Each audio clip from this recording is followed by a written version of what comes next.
Whoa, buddy. Put that thing back in its holster. We haven't gone anywhere. I don't understand. Check out the MichaelDukesShow.com for information on how to get access to the podcast. Welcome to the party, pal.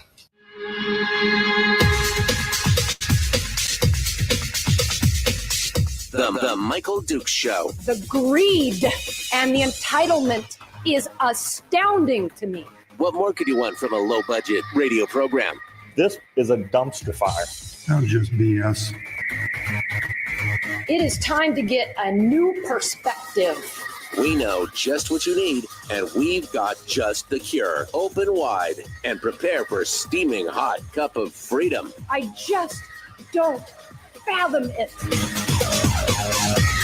The Michael Dukes Show, streaming live across the world.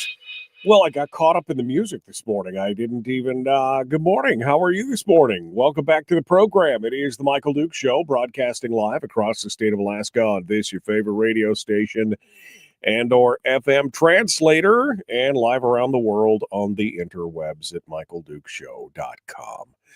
Hi there, ho there, hey there. What's going on, my friends? Are you ready for another beautiful day here in 40 degrees in Homer this morning? 39, it's hovering right between 39 and 40 here on top of the world on Homer, Alaska. And 20 above in Fox, somebody just said this morning.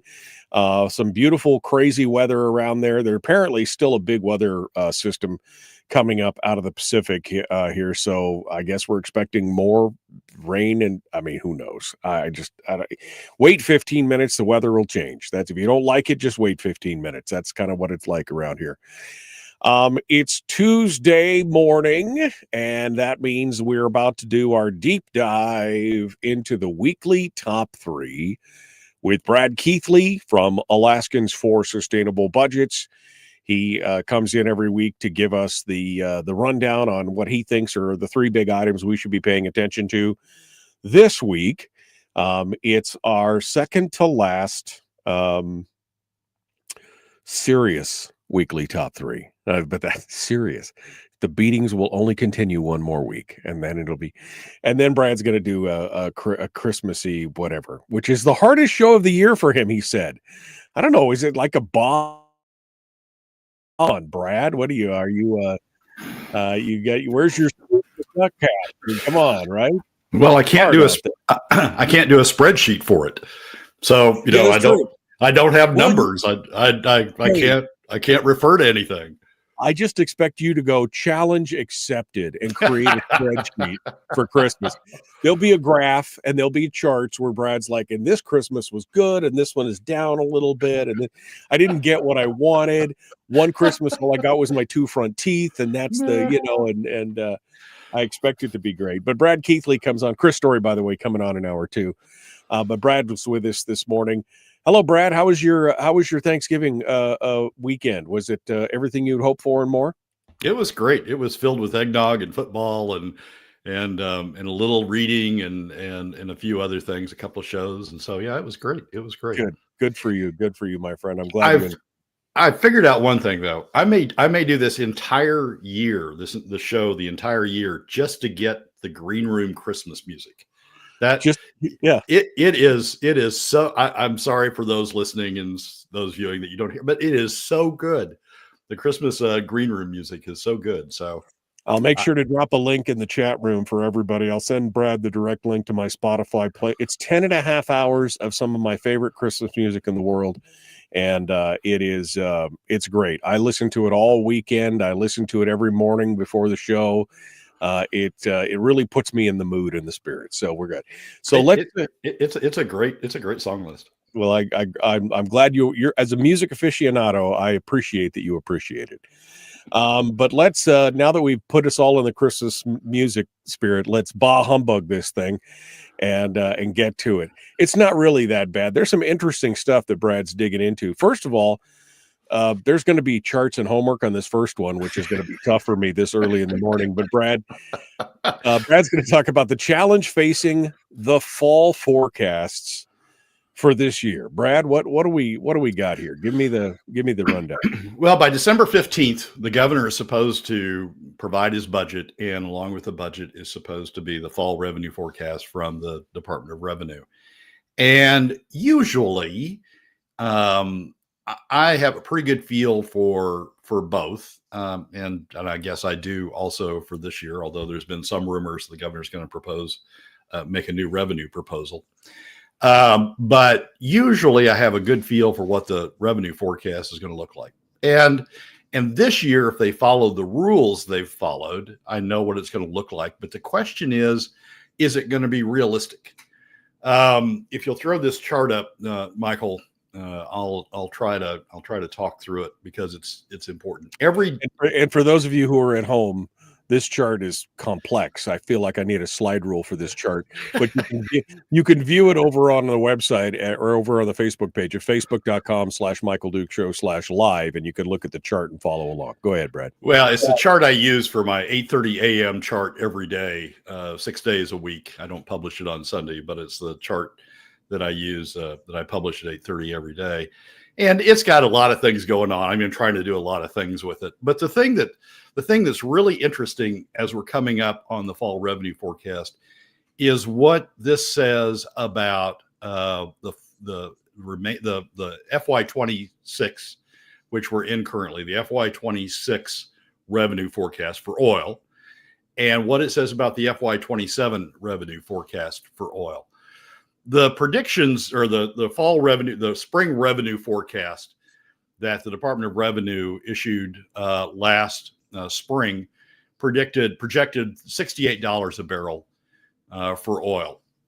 By the time we got to the governor's, by the time the appropriations bill passed and it got to the governor, oil prices had taken a dive, and so there was a revised revenue forecast that came out from the Department of Revenue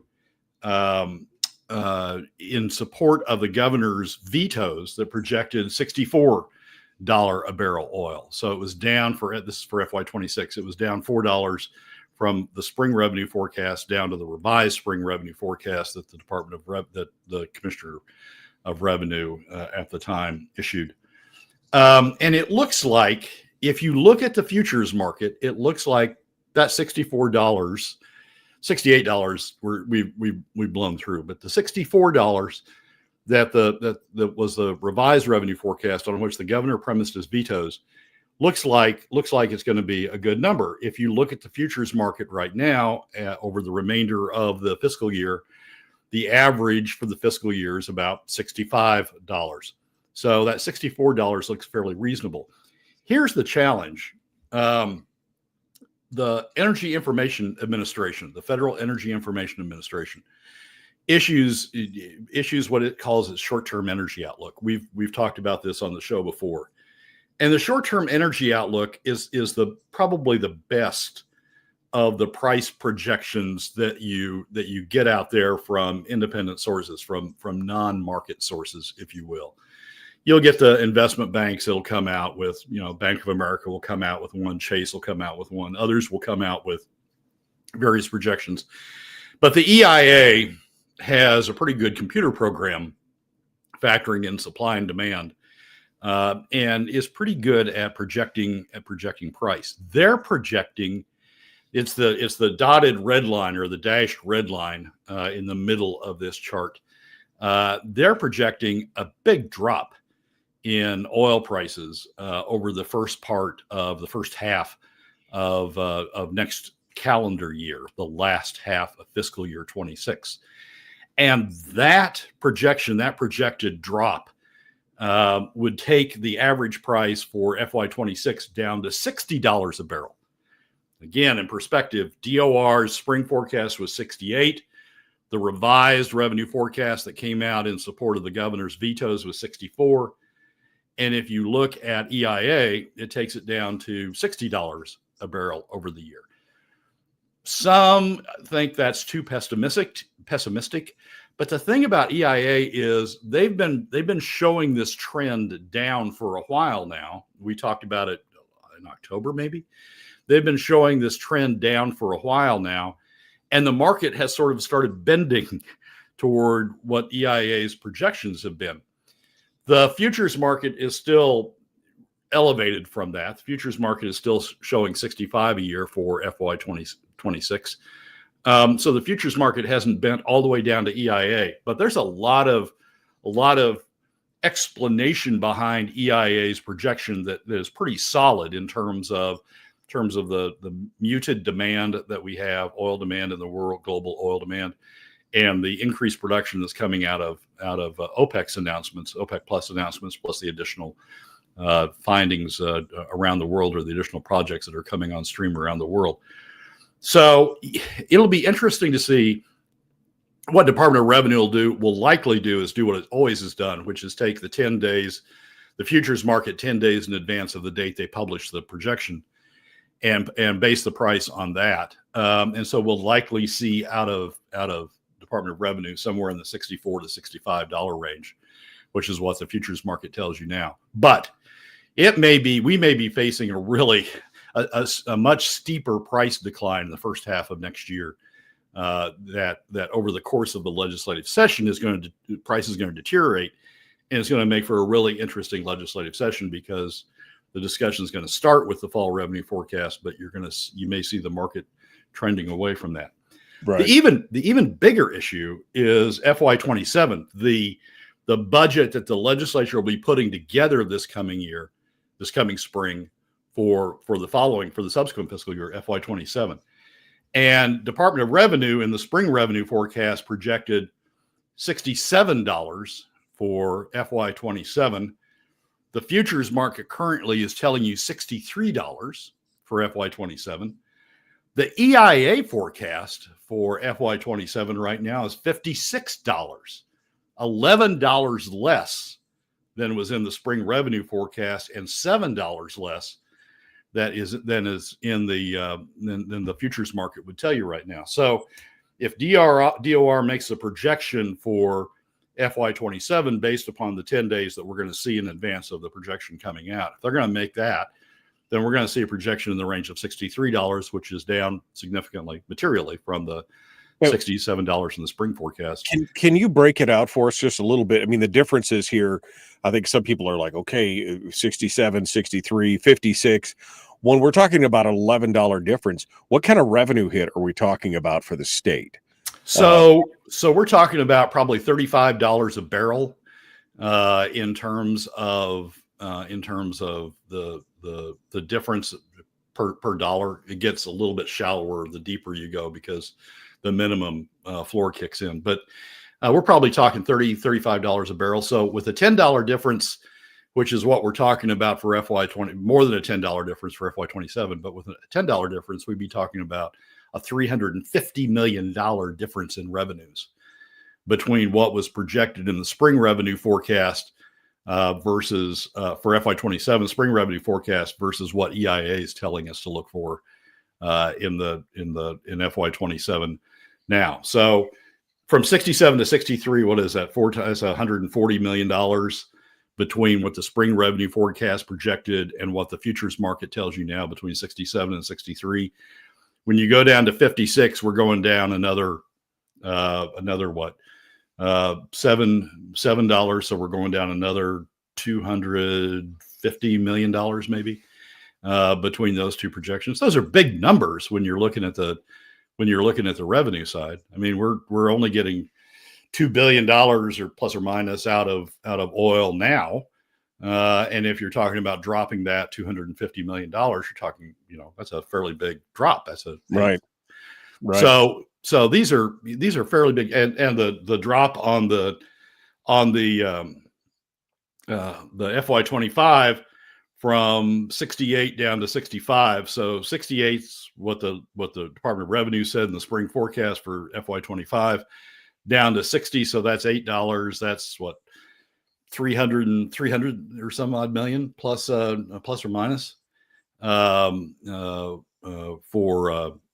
the drop in what FY25 may or FY26 may show between what was in the spring revenue forecast. And so again, a potential for what we're already looking at, add another $200 to $300 million in losses if this holds true. Yeah. So it's I wouldn't want to be a legislator for a lot of reasons, but there's going to be a very difficult situation when they come back to Juneau in January, because their fall revenue forecast will likely have told them, based upon the traditional futures market base, will likely have told them that they're going to be down, but not down hugely from where they thought they were going to be on FY26, and they're going to be down a lot, but not down massively from where they thought they were going to be on FY27. But if the EIA's projections hold, if come true, then in the course of the session, they're going to find the oil market the bottom just dropping away from them. Right. You know, when you have people up there talking about, oh, we need more money for education and we need more money for this, we need more, the revenue side is going to be dropping away from them. So it's going to be it's going to be a very challenging legislature as they hit the ground. We will probably know by February or March whether EIA's forecasts are coming true, whether the drop that EIA has forecast is coming true. But it's going to be like February or March before we know that. So it's just going to be a very challenging time for the legislature to deal with this.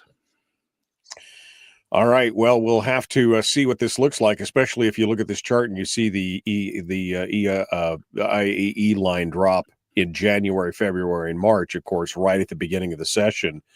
If oil does bottom out towards the low 50s in that point, the panic could set in. I mean, it could be some really interesting things. All right. Well, we'll keep a look for this. And of course, we're looking for the governor's budget on the 15th to see what they are projecting and what they're going to build the budget on and everything else. And we'll see what that looks like there as well. Brad Keithley, Alaskans for Sustainable Budgets, continues with us. It is the weekly top 3. We'll return with more in just a bit. The Michael Duke Show, Common Sense, Liberty-Based, Free Thinking Radio.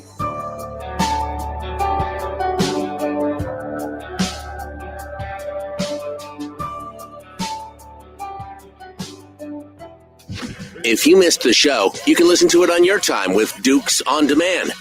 Oh, and it's free. Like America used to be.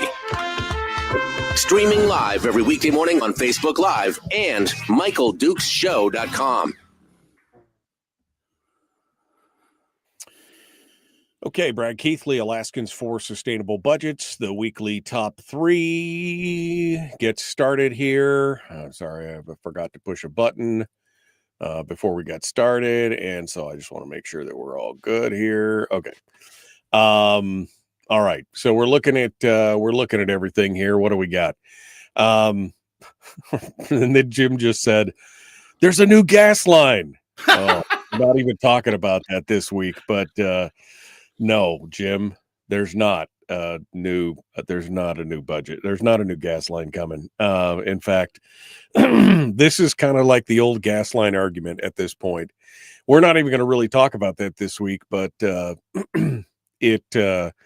especially after that meeting, Brad, with the fiscal certainty component of it in front of the legislature, you could just see that the wheels are starting to come off the bus on this deal. You know, the whole thing was, oh, we're gonna go out and get these market commitments. We're gonna build the line. It's a private enterprise now. Glenfarne's got a hold of it. We don't need state support. Don't worry about it. We got it under control. We're gonna go out and get private financing.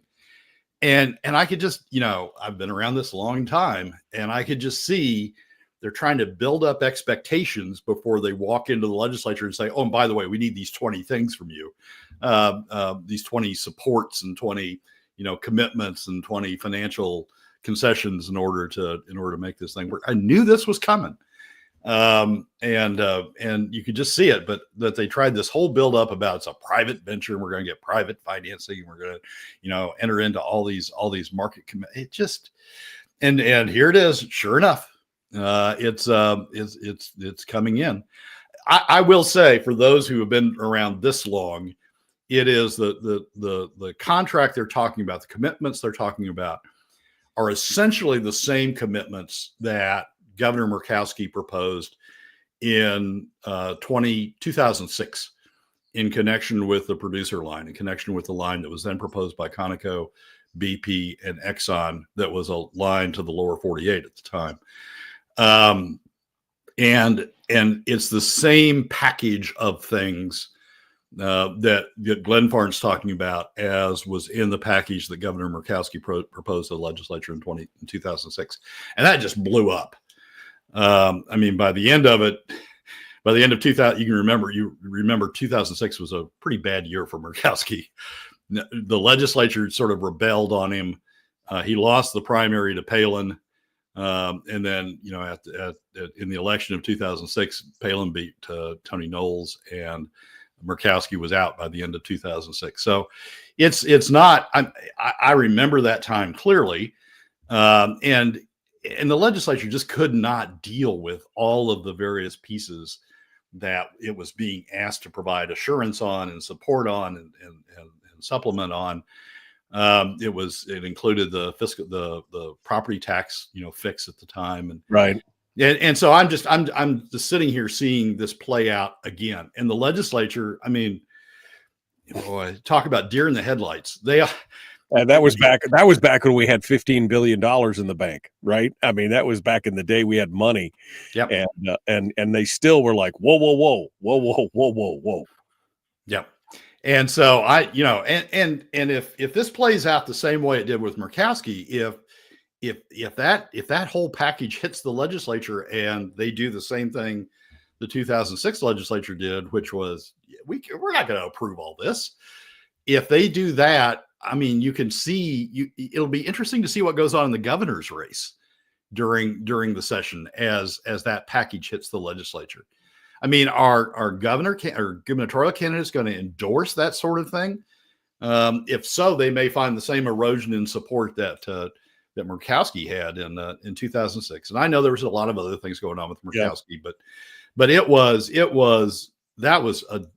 a bad session from the standpoint of the legislature trying to comprehend all that it was being asked to do. No, I could hear the sphincter slamming shut from here when they had that meeting with Glenfarne, and they're like, "Oh, we need all that." I mean, you could just hear the oxygen leave the room at that point. But and I think a lot of people have started to realize that is, well, the kind of the beginning of the end of that discussion on the gas line. But we'll see. All right, we're going to continue on. Here we go. The Michael Duke Show. Common sense, liberty-based, free thinking radio. Like, share, subscribe, ring the bell. Let's do this thing.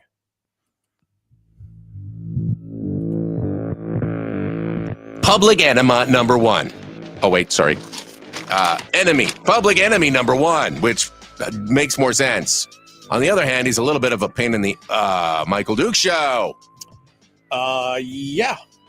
Let's continue on. Brad Keithley, Alaskans for Sustainable Budgets. The weekly top three continues. We just had a conversation about the gas line during the break. Oh man, that's gonna be fugly. That's gonna be really, really nasty.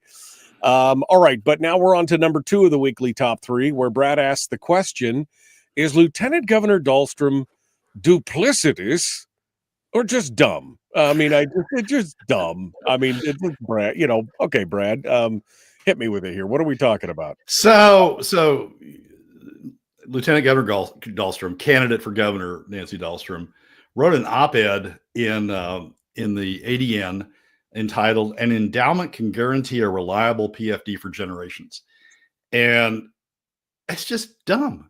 It's just, I mean, it is, the headline says, a reliable PFD for generations.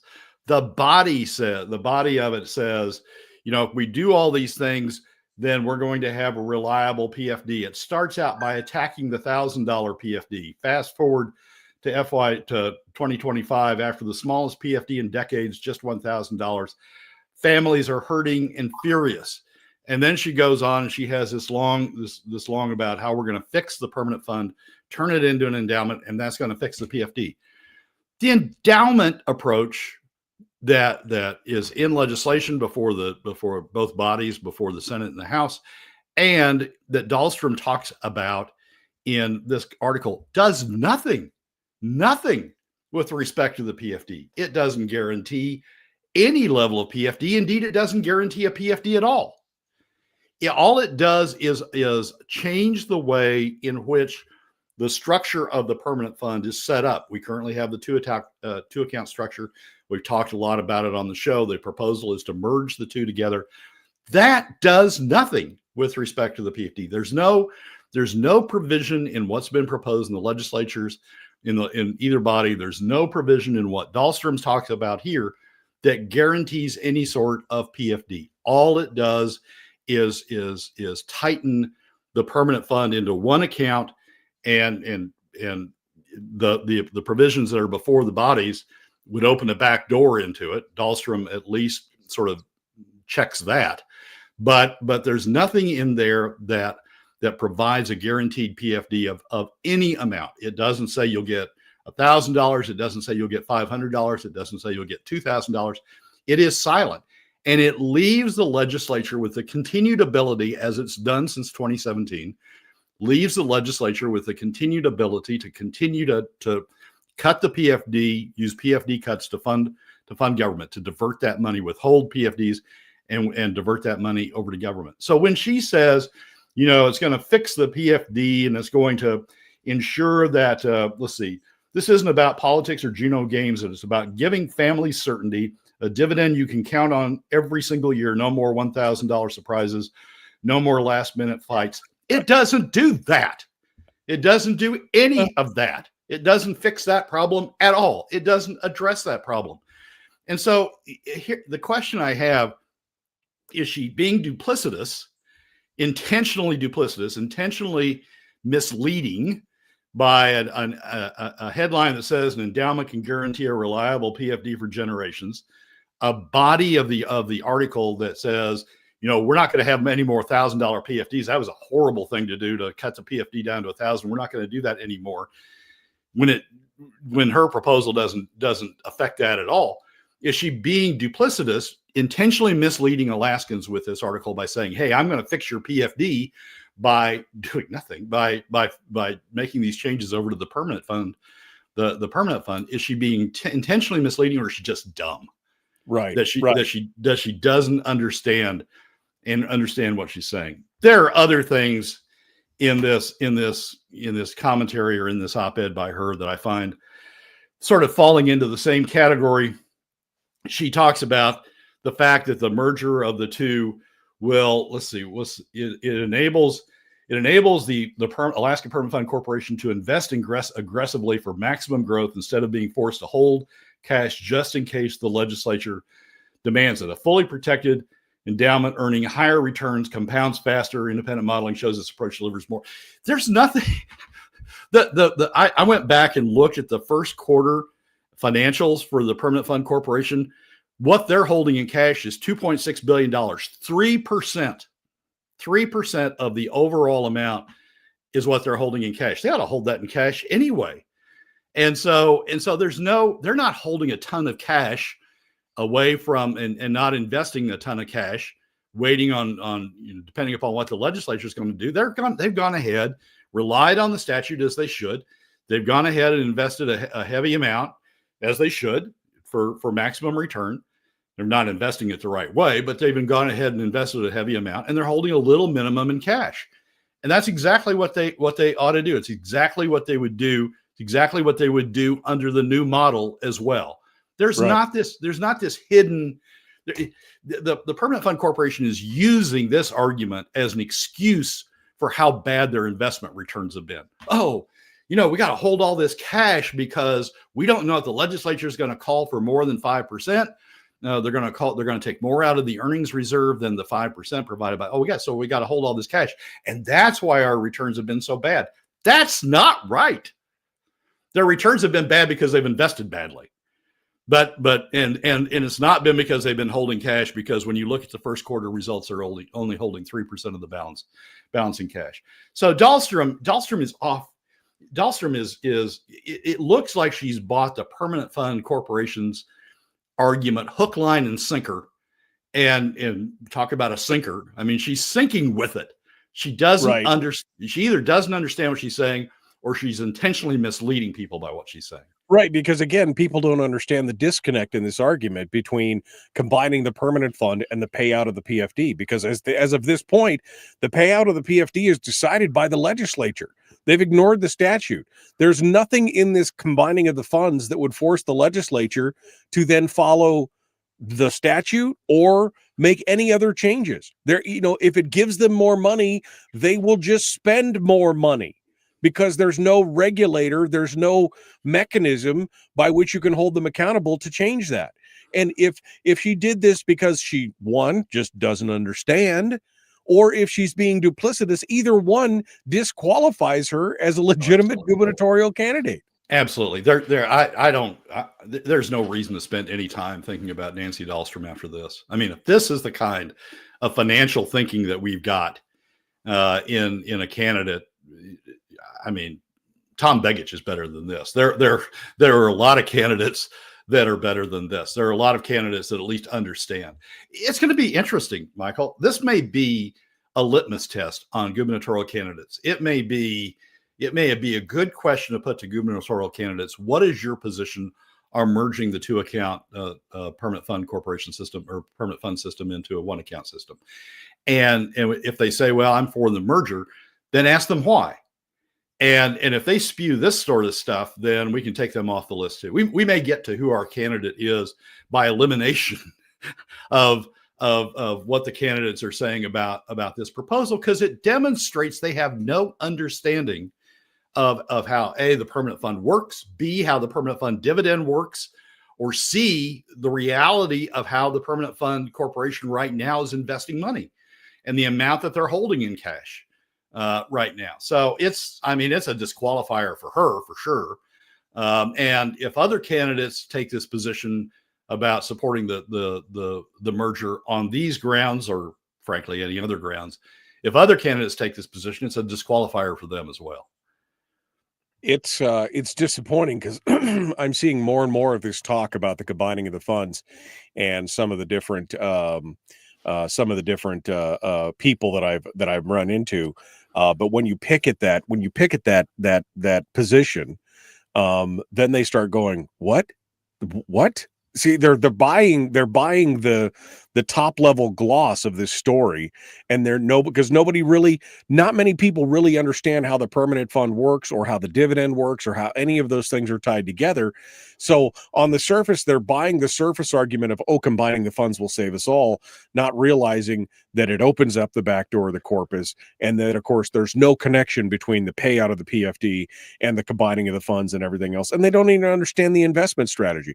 Nobody is really talking about that. And that is, to me, the most dangerous thing, because if they're able to sell the public on this, then they can get access to that. And that's what's going to lead to some real problems. All this proposal is a proposal to put off taxes, a proposal to take money out of the permanent fund. I mean, Dahlstrom does say, I'll give her this. She says at one point, limit the draws to the lesser of 5% or actual realized returns. This will eliminate the fear some have of tapping into and draining the corpus itself. Well, there's this whole question about what the hell how they're going to calculate actual returns, because you can rig that game in order to continue to draw more out, take more out when it's more than what's coming in. But all this proposal is a way of ensuring that there's continued cash flow into government spending. There's no guarantee it goes to the PFD. A continued cash flow into government spending, and the proposal that's in both bodies right now lets them have the back door into the permanent fund corpus to keep that flow going to support spending. And all that really is an effort by non-residents, the top 20%, and the oil companies, to avoid taxes, to avoid a discussion of taxes by increasing the amount of money and stabilizing the amount of money that's coming out of the permanent fund corpus. So, I mean, that's the real genesis behind the proposal, and whatever else it does. I mean, you can argue about whether that's a good thing or bad thing, but whatever else it does, it sure as hell doesn't guarantee a PFD, and it sure as hell isn't a solution to the PFD issue. And that sure as hell is where Dahlstrom goes wrong. Yeah, exactly. Well, I think about it like this. I think about the combining of the permanent funds is their attempt to build more road to kick the can down. That's what it is. Yeah. That's all it does. Is it it builds more road to kick the can down a few more years until they've drained down the corpus of the fund to the point to where the returns they don't equal the expenditures, and then we're in then it's a real brown spot, if you know what I mean. So, all right, that's number 2. Jesus, stuff goes quick. We're going to continue here in just a second. Brad Keithley is our guest. The Michael Duke Show, common sense, liberty-based, free-thinking radio. We'll return with more right after this.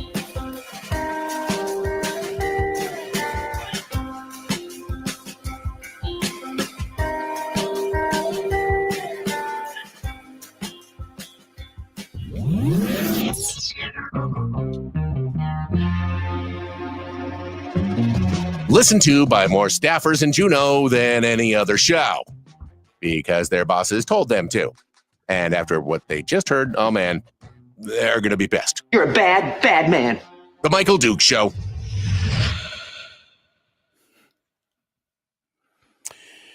Brad Keithley, Alaskans for Sustainable Budgets. It's a great analogy. Frank says, which candidate has the correct plan then?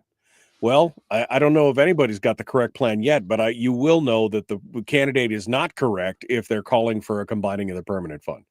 That's an immediate red flag, should be an immediate red flag to you as well. Absolutely.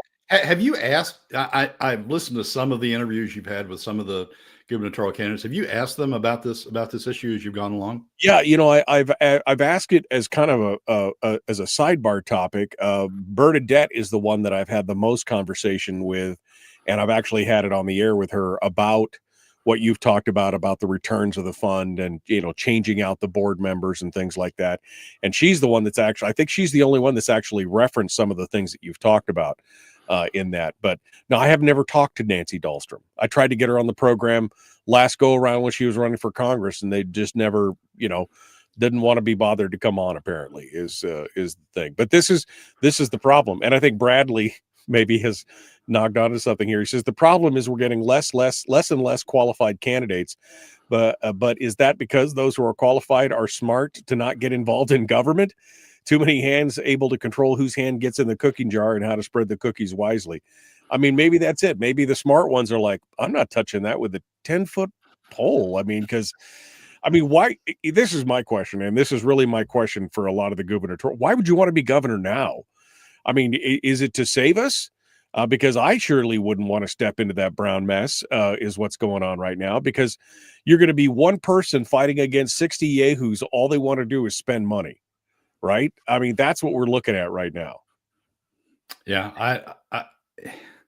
I don't know. I don't know if we're going to get the right candidate to step up, but this is, all this, what we've got so far, if you sort of look around with some of the candidates, is you've got special interest sponsors. Dahlstrom clearly has allied herself with the top 20% of the oil companies and non-resident industries with this proposal.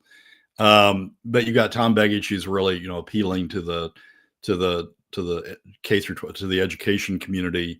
And you've got other candidates, Click wants infrastructure, he wants construction, construction spending, capital spending. You've got other candidates who are sort of aligning themselves with special interest. And that's frankly one of the problems with ranked choice voting. I mean, to get into the top five or four, whatever we use. Four, yeah. To get into the top four, you've got to come out of the primary with enough numbers to be one of the top four. And the way people are looking at that, I've got to gather a base of about 10 to 15%, of the voting population behind me. If I get that, I'll get into the top 4, and I'll be able to run my campaign. So you've got people who are really appealing. I mean, what ranked choice voting is doing is really forcing people to appeal to very, very narrow segments. And that's, I don't know if Dahlstrom's just dumb or if she's being duplicitous about this in her discussions about the PFD, but whichever it is, she's really trying to appeal to a fairly narrow slice of people who want to see the permanent fund tapped. And the more this argument goes mainstream, the more uncomfortable I get about it, this combining of the funds argument. And the more that it gets thrown around, the more I'm just like, I mean, I don't know why people can't see what this is. And tying it to the permanent fund dividend on top of that is the biggest false flag that I've seen. It's a red herring by, like you said, because there is no connection at all. You could change how the fund works 100 different ways, and none of it would matter as to how the PFD is paid out, because that is 100% decided by the legislature at this point.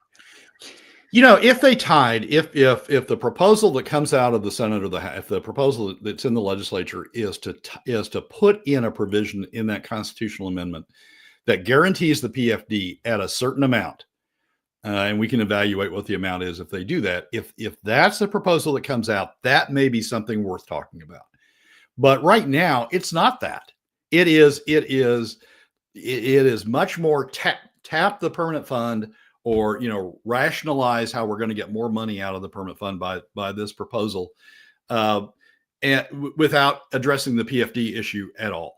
And if that's all this proposal is, then it's a complete non-starter. If Dahlstrom would have said, if one of her points would have been, and we need to include a guarantee for a permanent fund dividend of a certain amount, we need to adopt 50-50, we need to adopt 33-67, or we need constitutionalize some kind of formula or something, right? Yeah. I mean, if she had included that, entirely different discussion, but she didn't. There's no mention of actually doing that. It's just, if we do all these other things, none of which relate to the PFD, if we do all these other things, we'll get a bigger PFD. No, you won't. There's no tie between those two. Yeah. So if some candidate wants to endorse this proposal, but endorse it conditioned on the adoption of a guaranteed PFD, then maybe we can talk about it. But that's not what's going on here. No, it's not.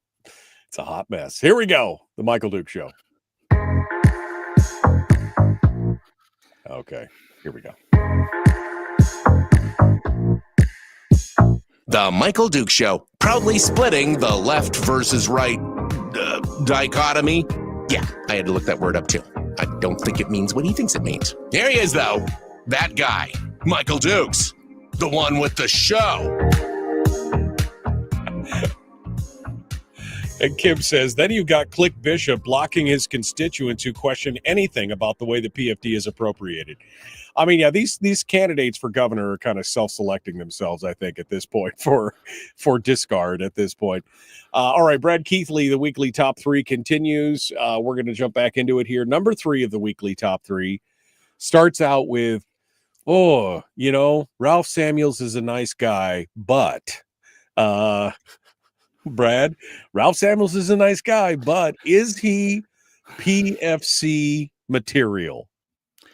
Look, I like Ralph Samuels. I've spent time with Ralph Samuels. I like him as a person.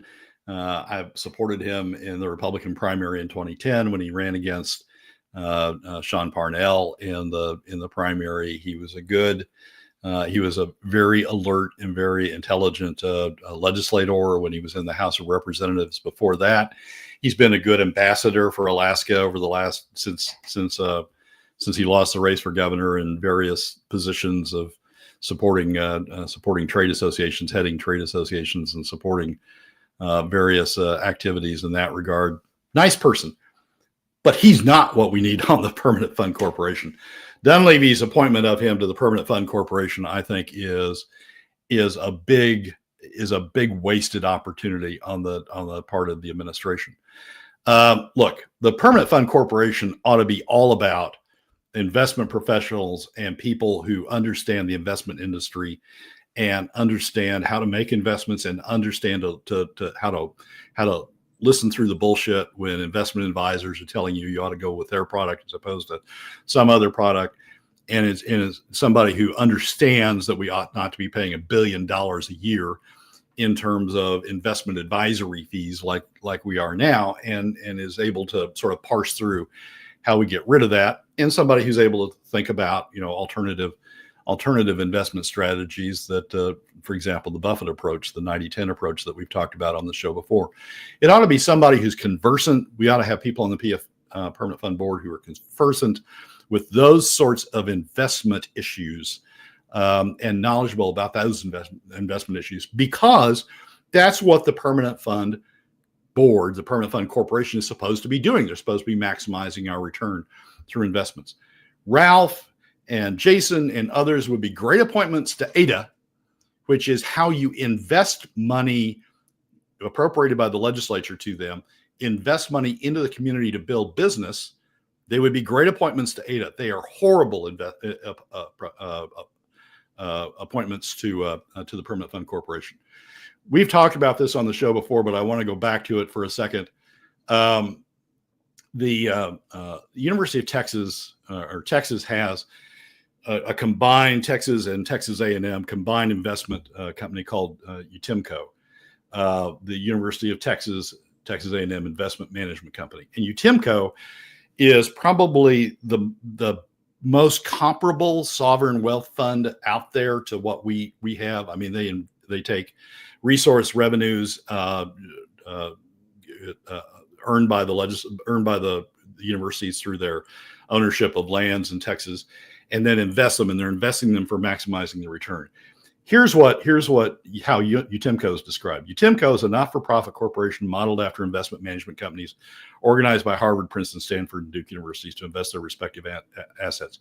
It was the first investment corporation formed by a public university system and is governed by a nine-member board. This is the membership.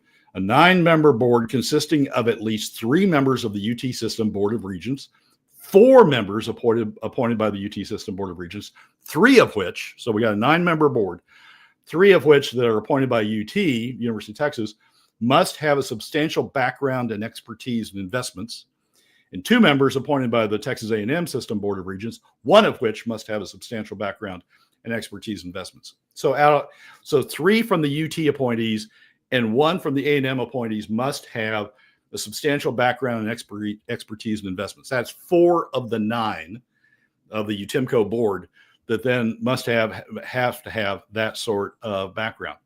In Alaska, with the Permanent Fund Corporation, we have 0. we have 0. The statutory requirement for Alaska is the 4 public members of the board must have recognized competence and wide experience in finance, investments, or other business management related fields. And what Dunleavy's done in his appointments of the public members of the board has been to rely on that business management related field, business management experience, to appoint members of the board. We have Jason Bruni, who's the chair, who was the commissioner of Department of Environmental Quality in the early stages of the Dunleavy administration, but before that was really a trade association chair. Ethan Schutt, who's the chair of Doyon. Ryan Anderson, I think it's Doyon. Oh, Ethan. No, it's his brother that's the chair of Doyon. Ethan is vice president general counsel for Bristol Bay. Ryan Anderson, who's the commissioner of transportation. John Binkley. Binkley may come the closest, but Binkley's background really is in small business and in running a trade association, the Alaska one of the Alaska trade associations. Janelle Earls, who's the current commissioner of revenue, and Ralph Samuels. None of those would fit on the UTIMCO board. None of those would meet the criteria of having a substantial background and expertise in investments.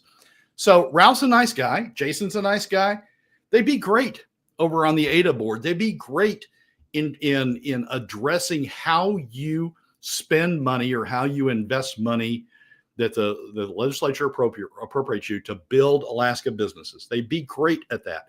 They are horrible picks for a board that's supposed to be focused on investing Alaska's nest egg to provide the maximum return. And it's just, I mean, I don't know why Dunleavy did it. I don't know what's in his mind. Maybe this is speculation, but maybe he wants Ralph on there, another good lobbyist, because Ralph's a good lobbyist, another good lobbyist on there to help push the Permanent Fund Corporation's proposal to merge the two funds together. Maybe that's why he's got Ralph on there, but it's not because Ralph has any great expertise in making investments or in how the investment industry operates. And I think it, just like when he put Johnny Binkley on the board, just like when he put Jason on the board, Dunleavy's just wasting opportunities to get people on the board that understand the investment industry, that can ask the sharp questions that need to be asked to better redefine the investment strategy we're pursuing, that can ask the questions that need to be asked to substantially reduce the outside payments, the $1 billion a year we're making in outside payments to investment advisors. It's just another wasted opportunity in getting somebody on the board that would be capable of doing that. We would be much better off. The next governor would be much better off following the UTIMCO standard of persons who have a substantial background and expertise in investments would be much better off in doing that than appointing people that frankly ought to be on the ADA board as opposed to on the Permanent Fund Corporation board. Right. Brad Keithley, Alaskans for Sustainable Budgets. You can find him at ak4sb.com. I would love to see a governor go in there and just kind of clean house, just kind of clean house. And again, put investment professionals on the board with the question of, hey, the Vanguard S&P is doing this, we're doing this, how do we get closer to that and reduce our $800 million to $1 billion a year in fees on top of that? That should be the first thing a governor does. 90 seconds here, Red. No, exactly right, Michael. And there are people out there that can do that. I mean, we've got investment advisors in this state. We've got bankers. That probably the best permanent fund board member we've had in the recent past was Bill Moran out of Ketchikan, who ran a bank down there, and he asked those hard questions and he focused on those things. I mean, we've got bankers out there that could do that. We got investment advisors that could do that. And we're just, we're appointing, these people who have, good political resumes and have an understanding of the Alaska industry. And so would be great appointments to ADA, but we're not doing that. We're putting them over on the Permanent Fund Corporation. It's become more political than anything else, right? I mean, this has become a political tool rather than an actual financial tool. Yep. And that's part of the problem. And that's led to this whole discussion about combining the funds, because those actions have led to a lessening of the value and the ability for it to generate revenue. And instead of fixing it, they're going to accelerate that revenue consumption to the point of where it just doesn't matter anymore. Brad Keithley, Alaskans for Sustainable Budgets, the weekly top three. Thank you, Brad. Appreciate it. Michael, always, thanks for having me. Hour 2 dead ahead, my friends. We'll be back right after this. Brad, you're going to get me in trouble. You dropped the BS bomb in the middle of the show there. And uh-oh. radio. But I mean, not that it's not BS. It's frustrating. I know what it's like right there. This thing where this is what gets me. They politicize the whole board, which has led to the reduction in the returns, which has led to a lessening of the amount of revenues, and an attempt to recapture those revenues. Instead of reversing that course, they've decided to combine the funds to eat into the seed corn and basically just accelerate the demise of the fund. That's the answer. Instead of fixing it and putting people on there who care about the returns, or just pinning it to the S&P or doing whatever they need to do, they do this. And that's just think about how long they've been paying those $1 billion per year of investment fees. And if that money had instead gone directly back into the fund, what would that have done over the last 10 or 12 or 15 years? Yeah. And Michael, it's not like there aren't people out there that could do this. I mean, they aren't flashy. They don't have the political resumes or the public profile of a Ralph Samuels, but you don't want people like that on the board. You want the green eye shade people. You want the Bill Morans. You want the people who who've spent their life in the investment industry, understand the BS.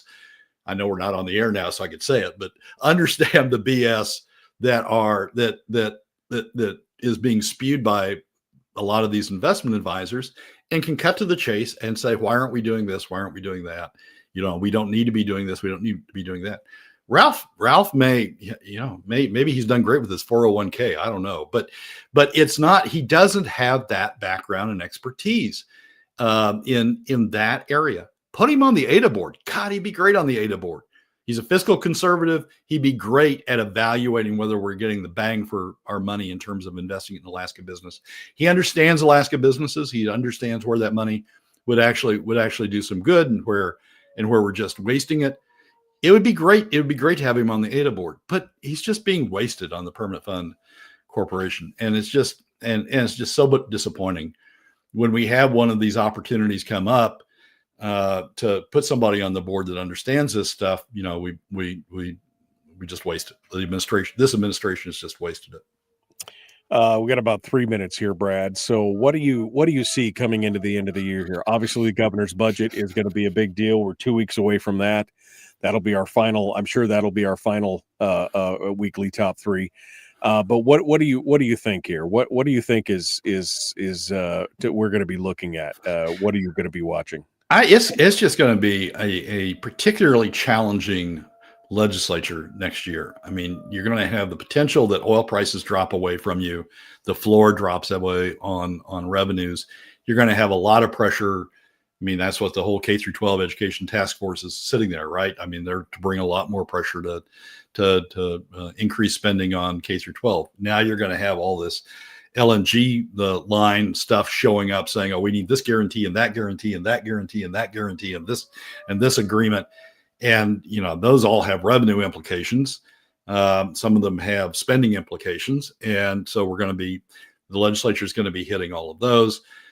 You got defined benefits that are sitting out there. Everybody thinks that, this is the time to push for defined benefits. You're just going to have a lot of issues hitting them in a very uncertain revenue, with a very uncertain revenue picture. And even if oil prices firm up through the rest of FY26, we don't know where they're going to go in FY27. I mean, EIA is seeing some serious issues out there with where oil prices go.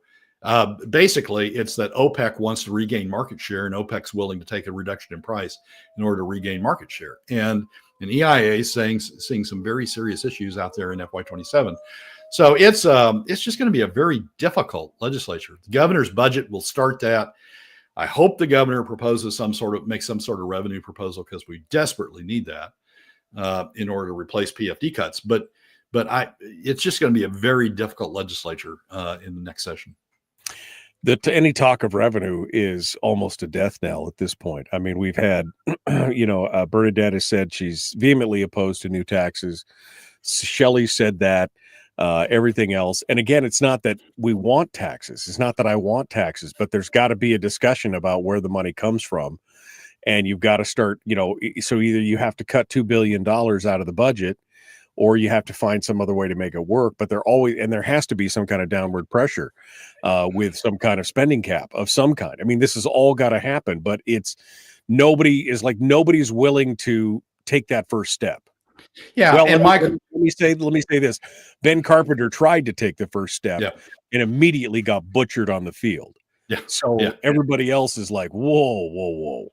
Yeah, I mean, the thing we need to keep in mind when we talk about revenues, and the reason I'm an advocate of the governor proposing revenues, because we already have taxes. PFD cuts are taxes. They're the most regressive tax ever proposed. We already have taxes hitting middle and lower income Alaska families a lot harder than a flat tax or a hugely broad-based sales tax, ultra broad-based sales tax. Hitting Alaska, PFD cuts are hitting middle and lower income. And by middle, I mean the full middle 60%, upper middle, and lower middle, hitting the middle 60% harder than any other form of alternative tax would. So I'm not advocating, and I've never advocated increased revenues.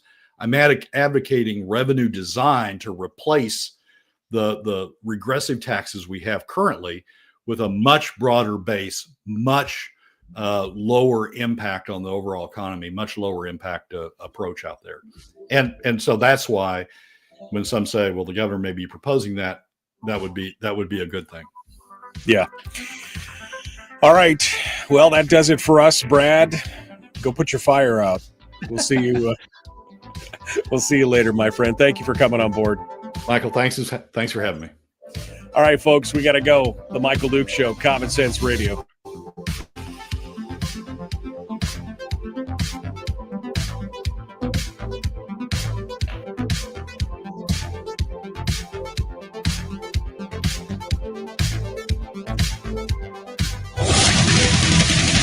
Whoa, buddy. Put that thing back in its holster. We haven't gone anywhere.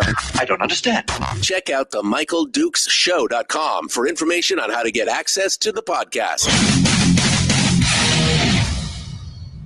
Welcome to the party, pal.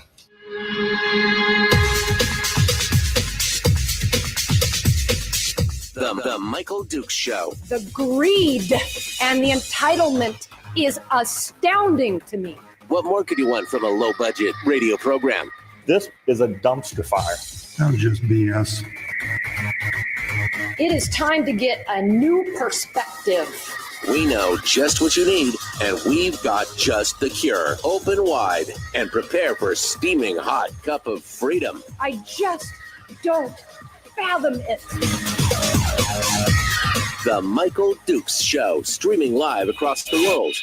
Live around the world on the internet at michaeldukeshow.com and across the state of Alaska for this, your favorite radio station and or FM translator. Hello, my friends.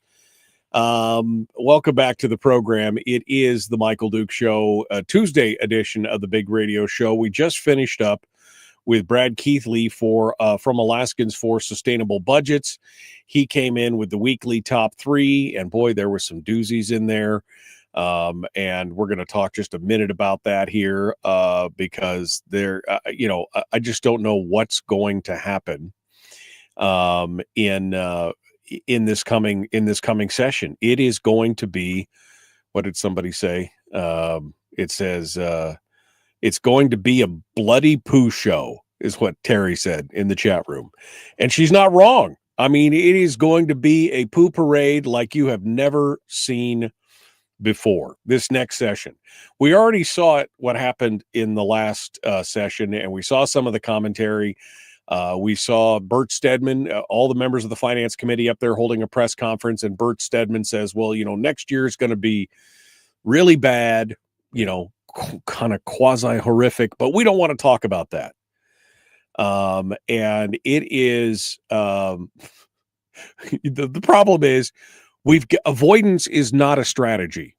Okay. And that's what we're having right now. That's the whole problem with the legislature and the politicians and the folks out there, is that avoidance is their strategy, right? I mean, it's not a practical, it doesn't work.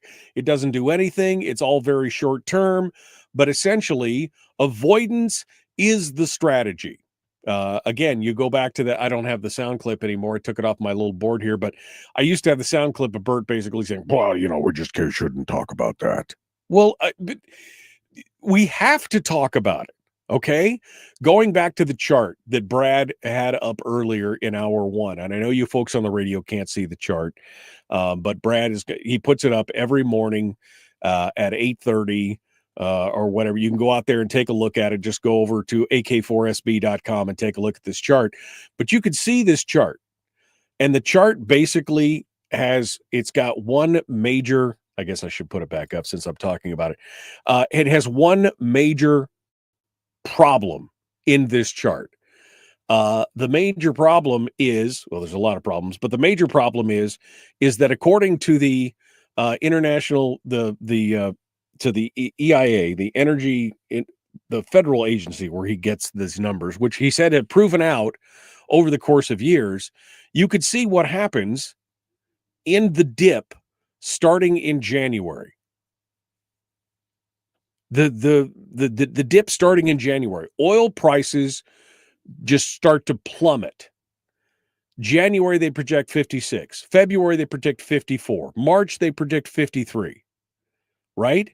The yearly average is 60, which is $5 off what we're proposing. But they're saying that by 2027, it will be $11 lower than what the state is projecting. Okay? And that's a $400 million hit in revenue. $350 to $400 million less than that we're predicting to receive right now. The wheels are, this is like a slow motion train crash. The wheels are coming off. And we're like, this is fine. This will be okay. Just don't, what we'll do is we'll combine the permanent fund and the earnings reserve, and that'll save us for a little bit of time.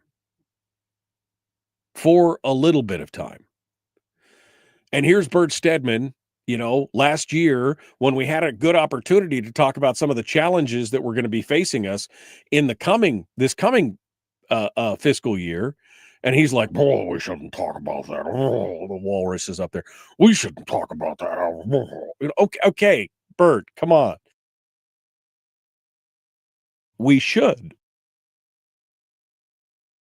be talking about that. We should be talking about it all the time and coming up with solutions to fix it. But instead, their solution is build more road to kick the can down. That's the solution. Build more road. We could see that we're running out of road and we can't keep kicking the can down. We're going to have to make the hard decisions. Some of us are going to have to be the bad guys. I'm talking about the legislators. Some of us are going to have to be the bad guys, but we've got to do something to save the state. It's like throwing yourself in front of the bullet that is going to kill your family. Oh, well, nobody wants to do it, but it's got to be done. And that's the problem. Instead, they just want to build more road. Combining the funds just builds more road for them to kick the can down for a few more years. Well, we promise we won't take more than a 5% draw unless we need it. And that's where it starts eating into the corpus of the fund, right? Which, again, bypasses those constitutional protections. A new constitutional amendment that would combine the funds would alleviate that constitutional restrictions on the draw. It would have to, because that's why the accounts are separate now, because the corpus of the fund is constitutionally protected from being accessed.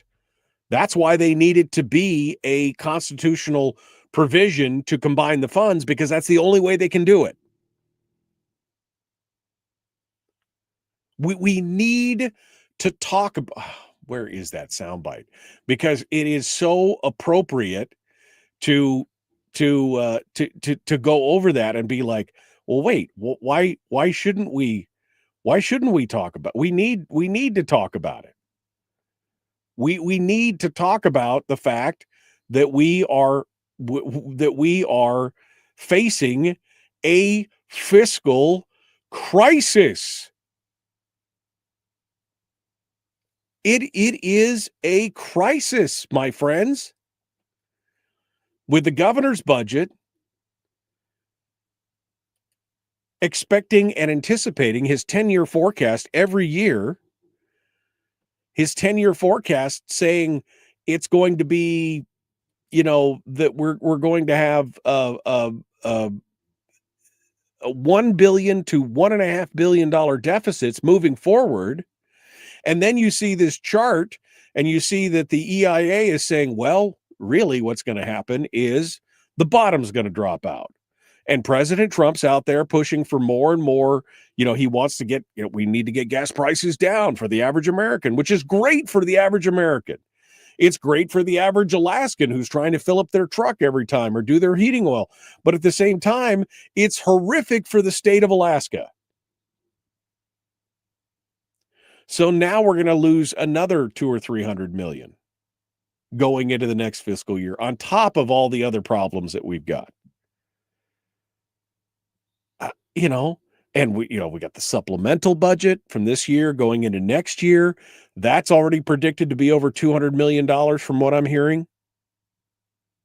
So $300 million drop in revenue plus the $200 million, that's another $500 million. Plus they want to add more, school spending, and they want to talk about defined benefits. And come on, folks. At some point, you've got to say we can't keep doing this. We must talk about the hard things. We have to do that. But see, they all look back. And even those who are pretty strident about this, even those who you would consider to be fiscal conservatives, they watched what happened to Ben Carpenter. They watched what happened to Ben Carpenter, and they're like, no. Because Ben wasn't proposing taxes. I mean, I don't know if you understand that. He wasn't proposing taxes in a vacuum. He was saying, as part of an overall fiscal plan, just like the Fiscal Policy Working Group had talked about, as part of an overall fiscal plan, this needs to be part of the conversation. That's what that bill was.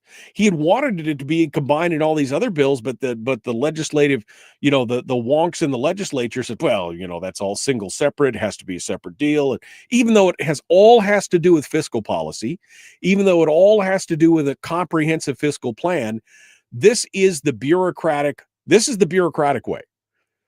You've got whatever it was it 8 points that came out of the Fiscal Policy Working Group? 8 different things that we needed to do holistically together. Now, 2 of those things were constitutional. So the spending cap and the putting the fund formula, the PFD formula in those 2 were constitutional. So those can't be done by the legislature. They have to be separate.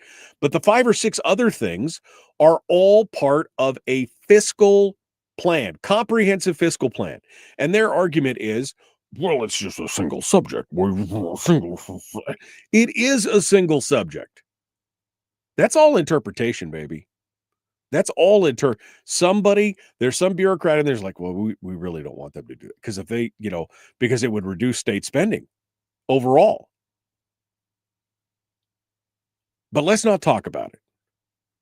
La la la la la la. La la la la. I can't hear what you're saying. I'm la la la. That's where we're at. We're literally walking around with our fingers in our ears saying it'll be fine, just fine.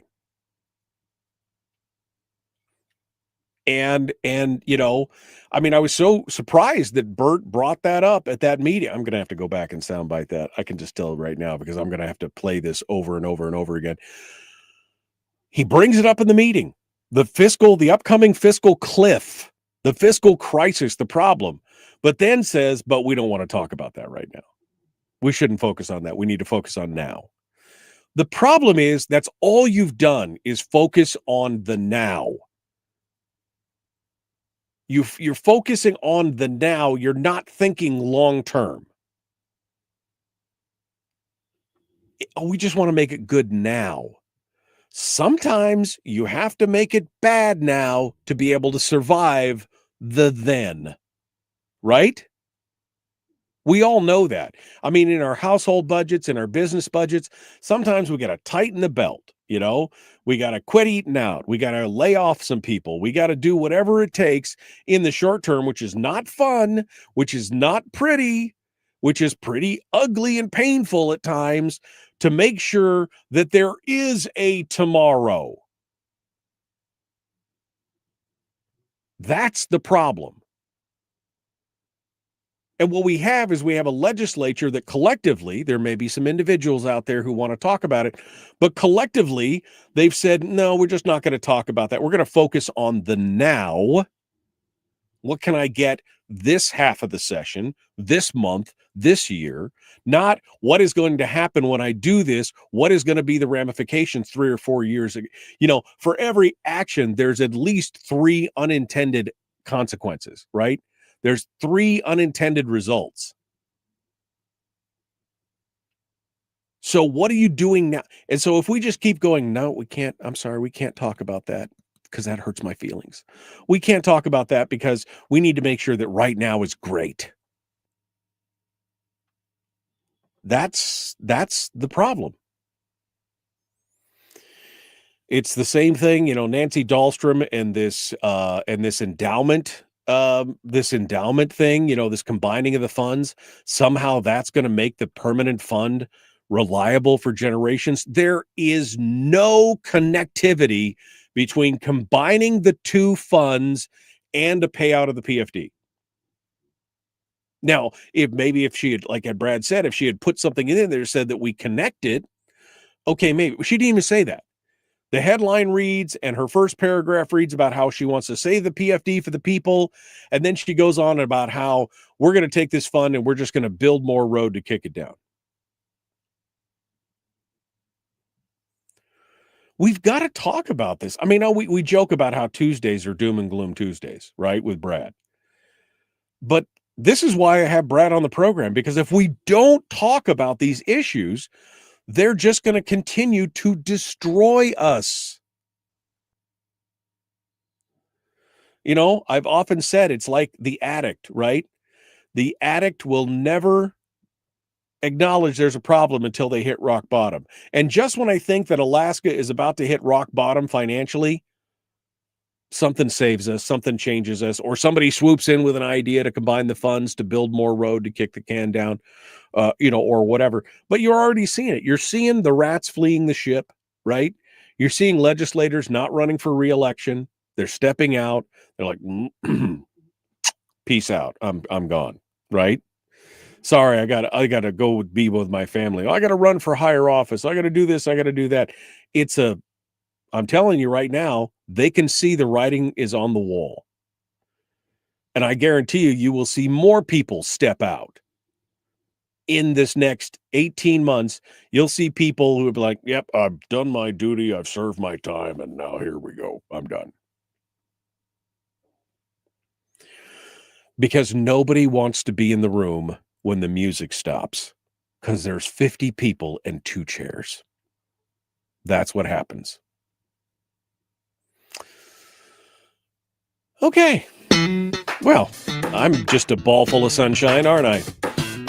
All right, up next, we're going to talk a little bit more about this reorganization in the minority, which is not making people happy. Oh, man. This, again, the Republicans. I say that we circle the wagons, and then we turn around and we all shoot inward. I think that's exactly what's happening right here. We'll be back with more of the Michael Duke Show. Common sense, liberty-based, free-thinking radio.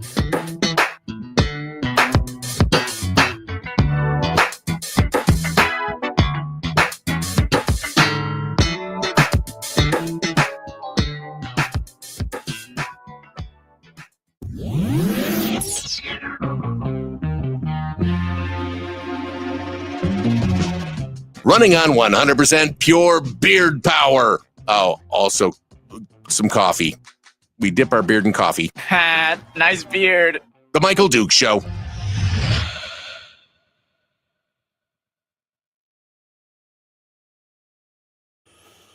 Okay. All righty then. My friends, Romans, countrymen, lend me your ear. And I promise I won't do anything weird with it. All right. Sorry.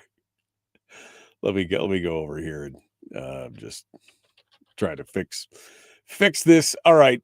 I'm going to get to some of your comments here in the chat room. Lexi says, good word, Michael. What was my good word? Which word did I use? Money is one hell of a drug. Yeah. It's okay. Chapter 11 bankruptcy will take care of the problem. But that's the thing. We can't go bankrupt. Not when we've got, $70 billion plus in the permanent fund. There's no judge that will let us go bankrupt. He won't care that it's constitutionally protected. That's the thing. First of all, there's never been a state that's really gone bankrupt. But second of all, even if it was there's no way that would happen. If we don't cut state spending, this state is going to be in financial trouble more than what it is in at the present. That's exactly what I'm trying to say. Somebody's going to have to, but again, everybody saw what happened to Ben Carpenter. You know, I mean, nobody, you know, nobody wants to be that guy.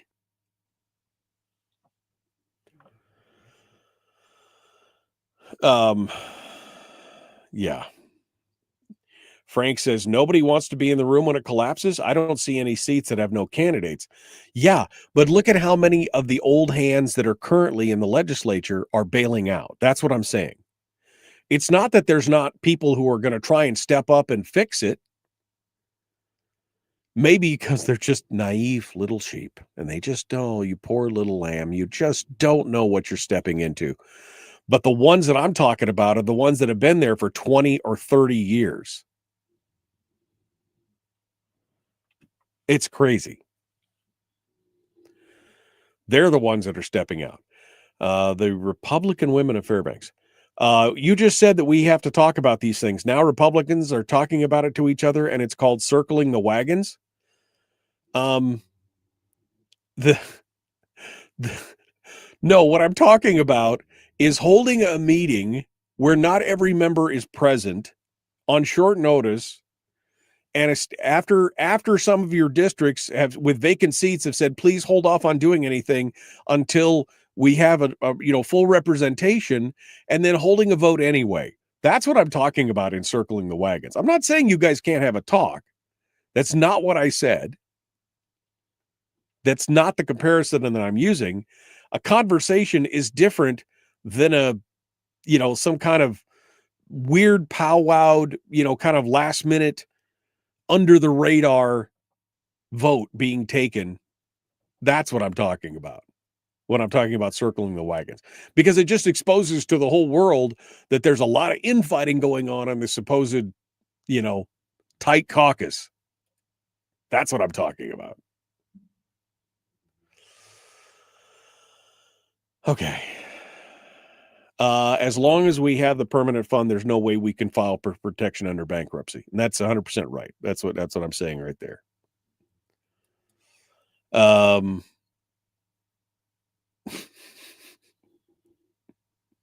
Tim says, can we just sell the state off just like a bad business? Sell to the highest bidder, cut the fat, and move on. Oof, man, wouldn't that be great? Miguel says what the minority did, in my opinion, was wrong. I agree. I mean, I agree, because again, even the appearance of impropriety is a problem. And let's just face it, the whole thing was kind of shady. I mean, shady. I'm going back here. I know we can sell tickets. We can sell tickets to the train wreck and give all the proceeds to the legislature. That's all they need is more money to spend. That's all they need, Kim. Give them more money. See what happens.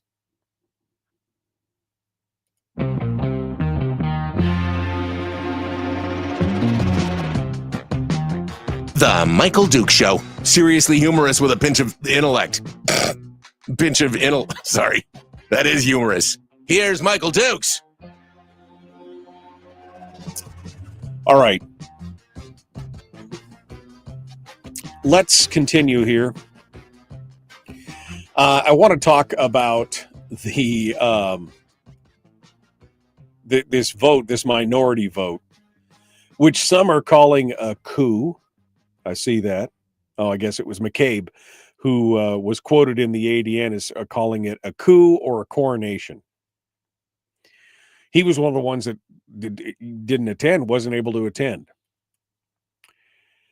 But it's gotten even a little murkier now, because 9 district chairs from across the state, from Kenai to Fairbanks, have all formally objected to the sudden leadership reorganization on Saturday.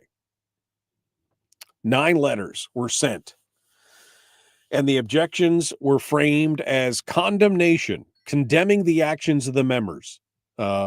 that it arrives as the internal backlash grows over the decision by just 10 of the lawmakers.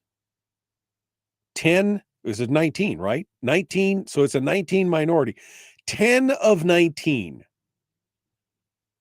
voted to elevate Delana Johnson to the minority leadership position, and Justin Ruffridge to the whip, which has been weird because Ruffridge has been kind of on the outside, according to everybody that I've talked to, that he rarely participates in any of the caucus activities until now.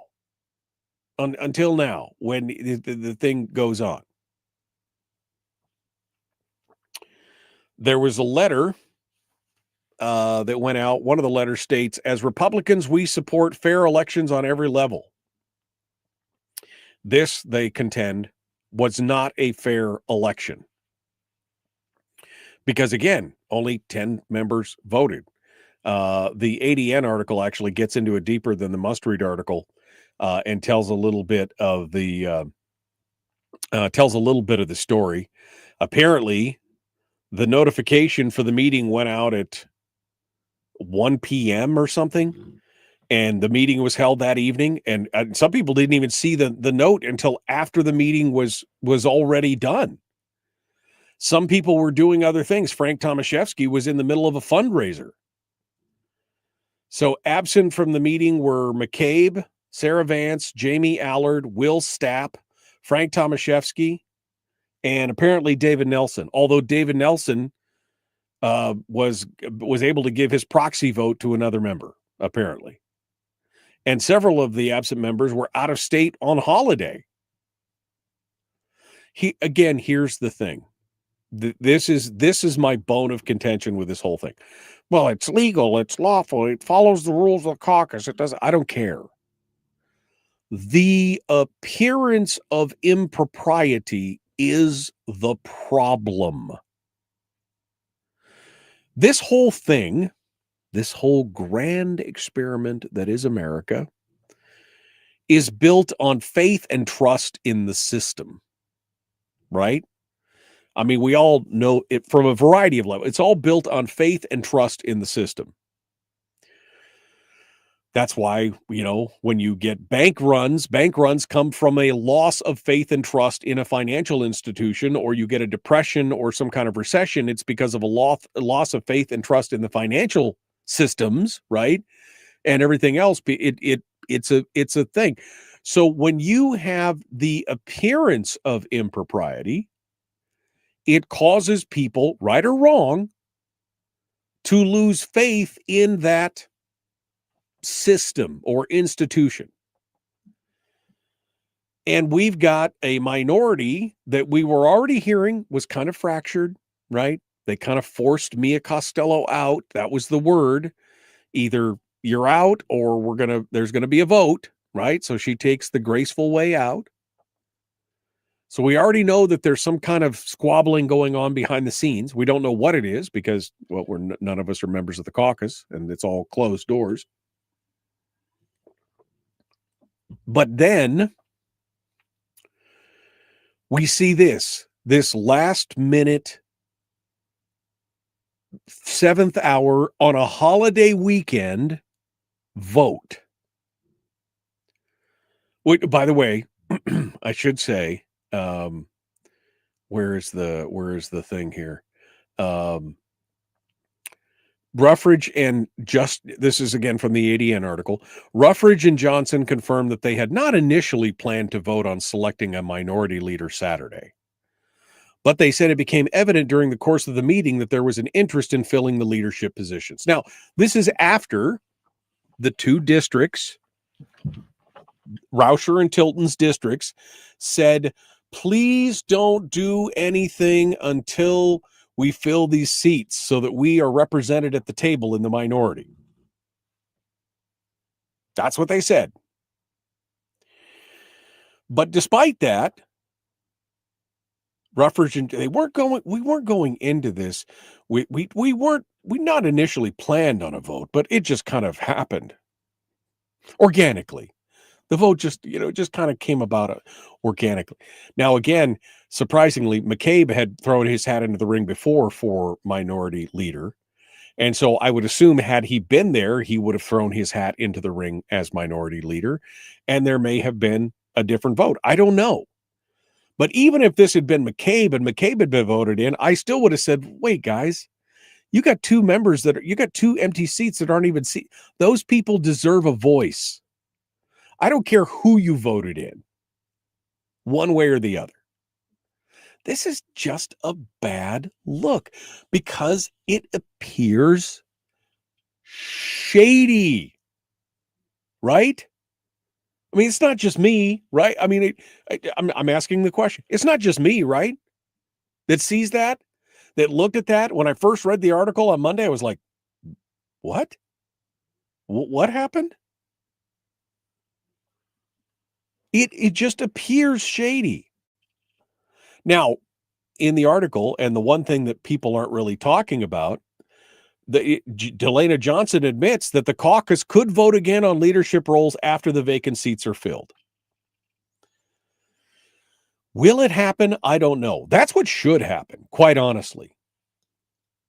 Because if you've only got 10 of 19 seats represented, which is essentially what happened, you got 10 seats that were there, the 6 or 7 were absent, the 2 other seats were vacant. If you've got less than, you got barely half of the caucus there, and there should be another vote. Absolutely should be another vote. Because otherwise what you'll cause, and this was already they've already said, McCabe said that the weekend vote has led him to consider resigning for the minority. If he does that, the Republican minority would lose one of its 6 seats on House Finance and one of its 5 seats on House Resources. Do we want to see a fracturing of the caucus even further? I don't. But is this what they're trying to cause? I don't know. I don't. That's the thing. We just don't know. All we're doing is looking in, and we're seeing this hot mess of the people circling the wagons and shooting inwards. And, to alleviate all this, to establish the public trust, to assure the public that the systems are working, what they should do is seat those 2 empty, fill the 2 empty vacancies, and then have everybody come together and have another vote. That's what should happen. That would alleviate a lot of this problem. But I don't know if it's going to. Meanwhile, the majority is snickering behind their hands, watching this whole thing come apart because it plays into whatever they want to do. Is the minority going to be so sewed up in what they're doing amongst themselves that they're not even going to be able to predict? Or if it does continue forward the way it's, formed and organized right now, how strong is that coalition? Right? This is some shady stuff. I do not understand the purpose behind this. The thought process. Even if you were like, oh, it came upon us as we were doing this meeting that we should maybe call a vote. Well, somebody should have said, whoa, we're missing 5 or 6 members, plus the 2 members, plus we shouldn't hold anything until all the members are present. You call a meeting with 5 or 6 hours of notice on a holiday weekend when half the people are out doing whatever that they're doing, and then you want to call. That has the word coup, I don't like to throw that word around, but that's a basis of a lot of historical coups, by the way. We're going to call in a small quorum of just the people that we know we can control. And then we're going to make the vote. And then it's all said and done. It's legal. It's legal. It's all by the rules. But is it really what's right? This whole thing is just again, you want to lose more faith in the system? That's how you lose more faith in the system. That right there is how you cause people to lose faith in the system.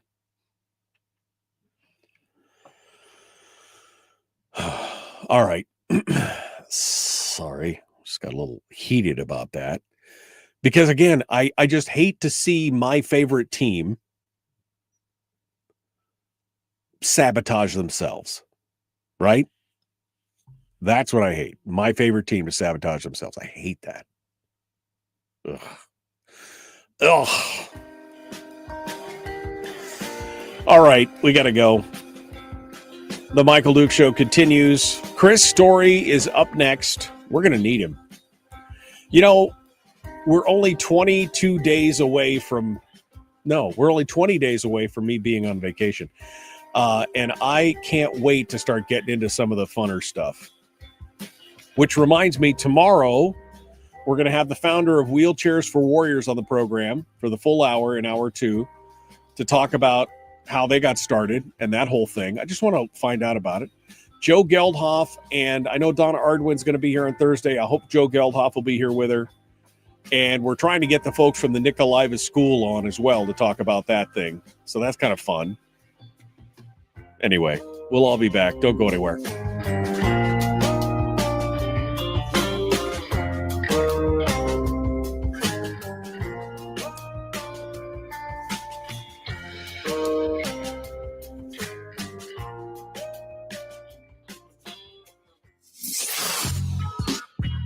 What is that? Common sense. Regularly heard on American radio. Michael Duke Show. Radio. Okay. Tim Horn said it's not legal if two or more discussed prior to going into the meeting criminals. Well, that's if you were applying the Open Meetings Act on a piece of legislation. But see, remember, the legislature has exempted themselves from the Open Meetings Act. That's where they're at. They have exempted themselves from the open meeting. It's a caucus meeting anyway. But I mean, yeah, that's what they do. That's how they do, boo. That's how they do it. They just go to town and do what they want to do, whatever they want to do. Because they're the legislature. That's how it works.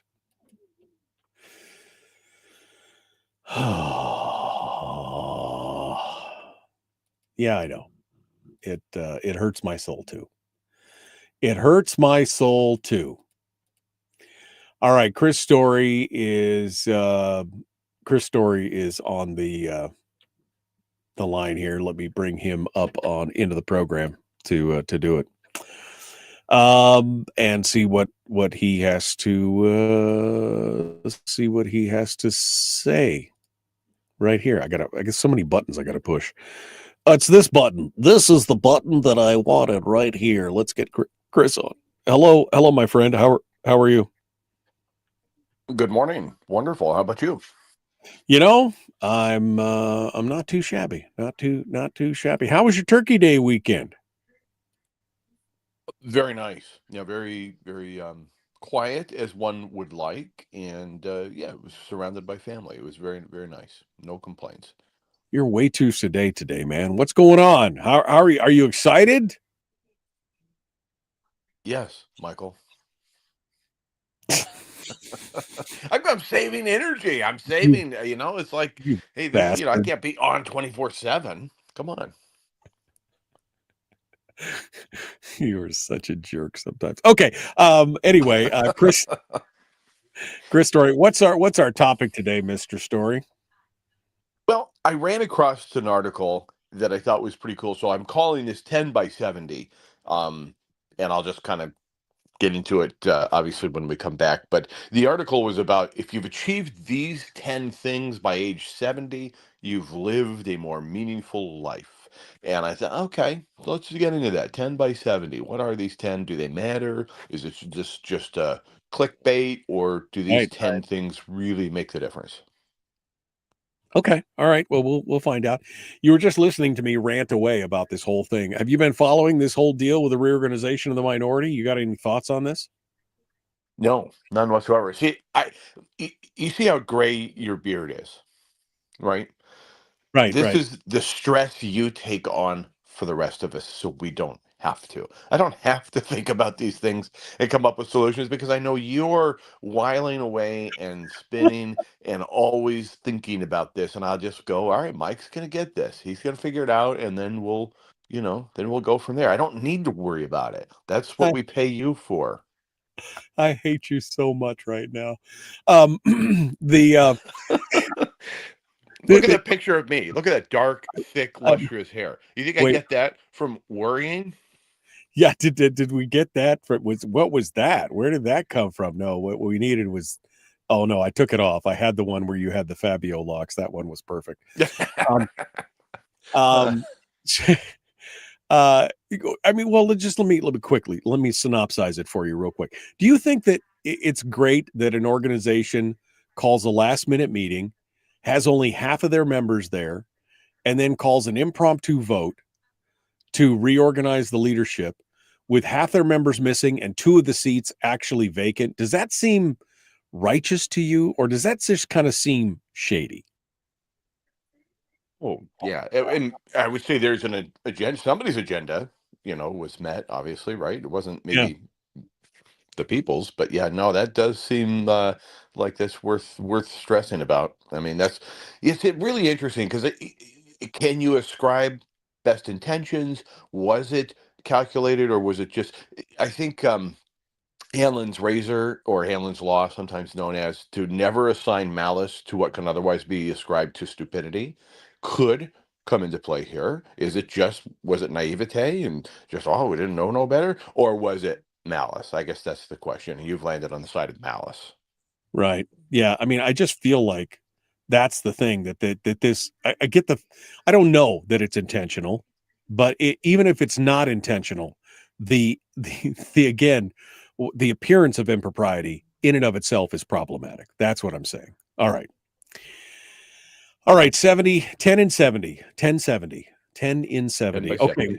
10 by 70. Okay. We're going to get to that here. Chris Story is our guest. We're going to, I swear to God, folks, we're going to lighten this thing up in December. We are, but this just irritated me. It is December. Shut up. All right. We're going to be back. The Michael Duke Show, Common Sense Radio. Let's do this. No, I was 5 seconds early. Damn it. Now let's do this.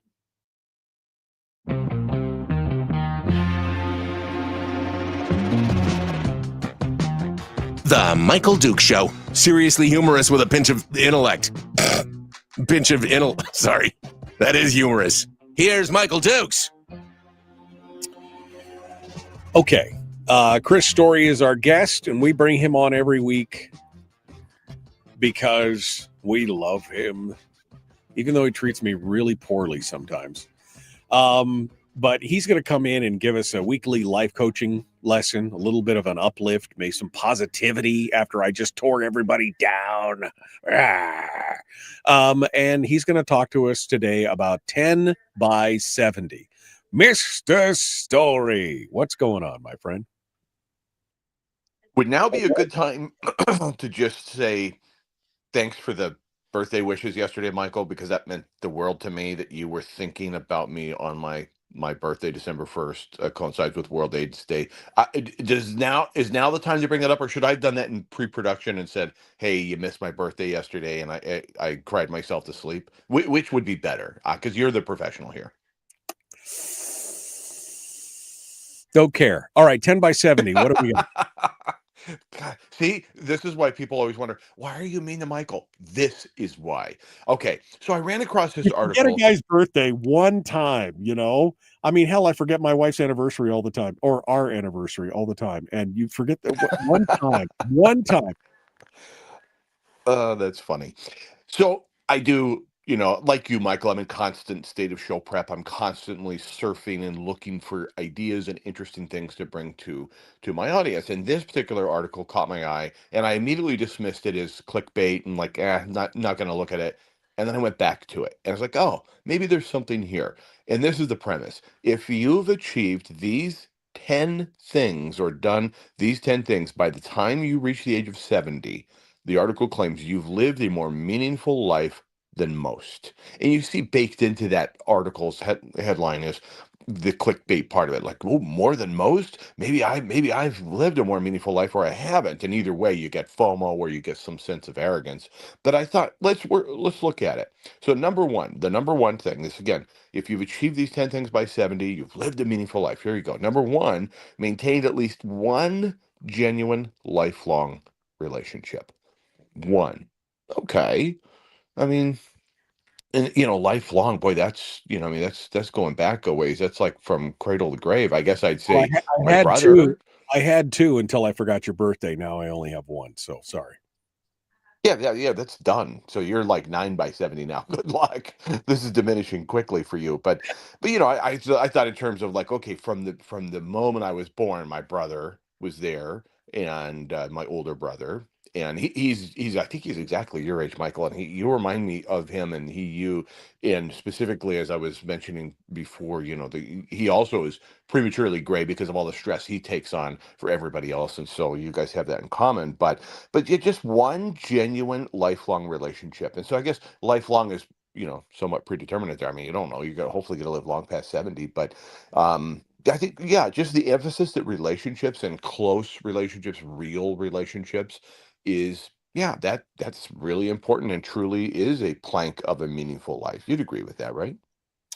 I agree. I mean, I think that's an important thing to have to help give you some backing and some reasoning to doing what you're doing. Okay, I'm down with that. Number one.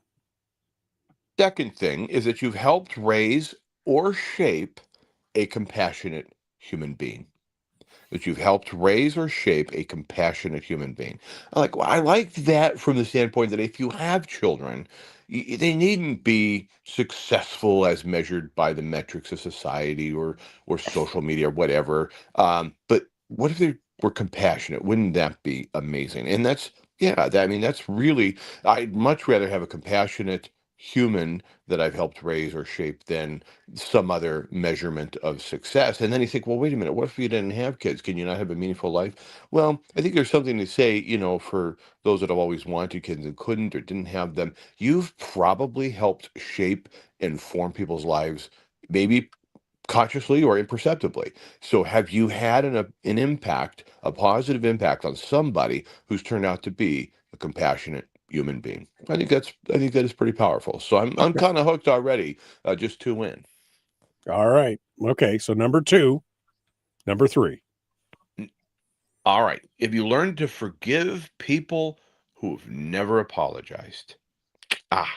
And this is like, for example, you've still yet to apologize for missing my 53rd birthday yesterday. It's fine. It's fine. I've forgiven you, but that makes me the better and more meaningful person, I think, is that I've forgiven you. But just thinking about that, like there's people that have transgressed you, there's people that have done wrong and will never apologize to you ever. And forgiving them is not about them, but it's about you. And it will add, I think, meaning to your life and or at least a deeper level of understanding in your own life if you learn to forgive those people that have never and may never apologize to you. They may not even know that they've offended you. You don't know. Right. And like I care. All right, number 4. And this is like, do we need to redo Thanksgiving? There's not a lot of gratitude here. Okay, number 4, loved deeply even when it felt risky. Of course, for you, that could have been the early 60s in a park off of Boniface. I don't know. But loved deeply when it felt risky, meaning I think that have you allowed yourself to be vulnerable is how I read that. Like, have you allowed yourself to be vulnerable? And if so, then yeah, I think that you've got meaning in your life. And just loving deeply, I think, does the reciprocal side of that is being vulnerable to a point where you can allow somebody to love you. Because, for example, what we're witnessing today, Michael Dukes is not easy to love. That's true. That is true. You just ask my wife, 34 year. I don't know how she's done it. All right. You got a boogie here. We got 4 minutes. We're up to number 5. Experienced a great loss in life and grown from it. And this could be obviously a friend, family member, somebody you care about, or a financial loss, or some other thing that you've risked and lost, and yet you've grown and become a better person for it. Number 6 is making peace with who you've become. Are you happy with you? Have you made peace with the outcome of your life thus far? Which actually leads to number 8, but I'll leave that alone for a minute. But I think making peace with who you've become, I think it's important. It's kind of accepting reality. Like, are you Right. happy with you? Because you may not be the prom king or the prom whatever, Right. yeah, but you better be happy with who you are. Are you happy with where you are or who you are in the journey rather than focusing on the destination and not being happy till you get there kind of thing, right? Well said. Well said. Like that. Number 7, have you contributed meaningfully to your community? That's a big one. I just interviewed, you probably heard this, Michael, last week, Jim Stovall, the blind author of I over did. I 16 heard that. books. And That was a great interview. thank you. I agree. He is so insightful. And he said that, I said, well, what about anybody who's feeling, lack or disparity, whatever? And he said, go give to other people. And he goes, this time of year, there's always awesome opportunities to go out into your own community and give to other people, even if it's just helping feed some folks.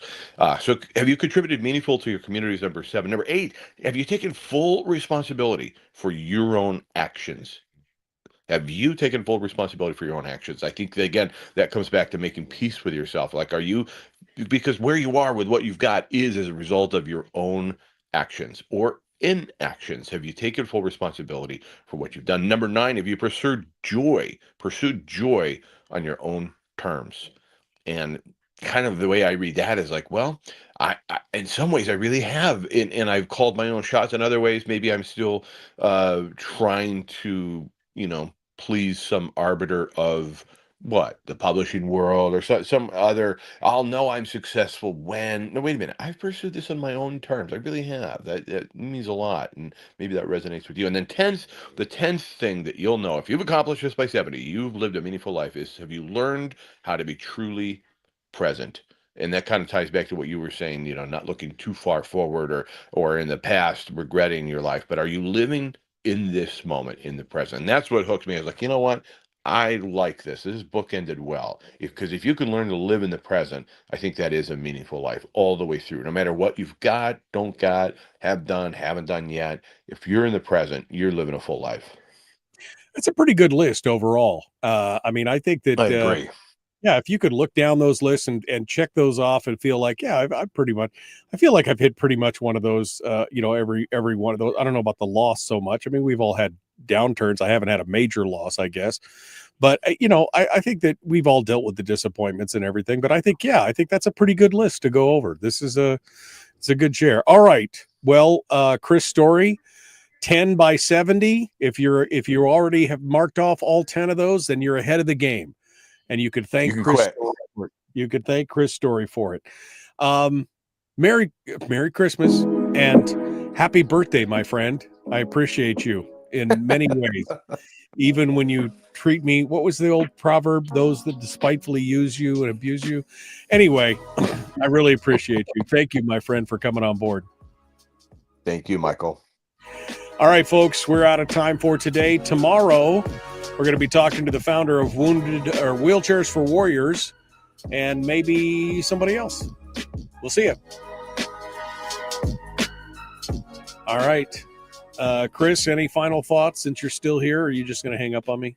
Any final thoughts here? Yeah, no. Yeah, thanks for letting me go through that list. Yeah, that was it's amazing how fast it goes, these segments. And we've been doing these for 12 years now, and I still am like, wow, that went fast. Yeah, that was a quick 15 minutes, 20 minutes. I mean, that was not a bad deal. No, and lots of good information there. Everybody's trying to hold themselves up to some kind of yardstick to measure how are we doing in life. That one's not too bad. I think that one was not too bad. And I like it. And yeah, I think it just reminds us to, again, of all the things that we need to do, self-analysis, be happy on the journey, be present, all those kind of things, and, shape those around us that as we can. So I dig it. I think that was a good one. So, All right, Mr. Story. I want to give you some homework on Tuesday. What is the day here? I'm waiting for my calendar to pump up here. So on Tuesday the 16th, 2 Tuesdays from now, I want to challenge you. We'll do your positivity segment, but maybe we'll do a segment ahead of that where it's, I don't know, positive Christmas memories or best Christmas times or something. Cool. We need to cook something up for an extra segment on that day. So on the 16th of December. Sounds so good. Perfect. Be Count here me or in. be square. So, all right. All Thank right, you, my man. friend. Thank you. Again, happy birthday to you. We'll talk to you soon. All right, folks. That does it for us. We are out of time for today, and we gotta go get out of here. I got a full day's worth of work somewhere around here that I got to do. But we appreciate you, and we will see you guys tomorrow. Be kind, love one another, and live well. We'll be back tomorrow morning, 6 a.m. We'll see you there. Have a good one.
We've shed our terrestrial radio skin, and now we are slimy lizard internet people. It's the Michael Duke Show.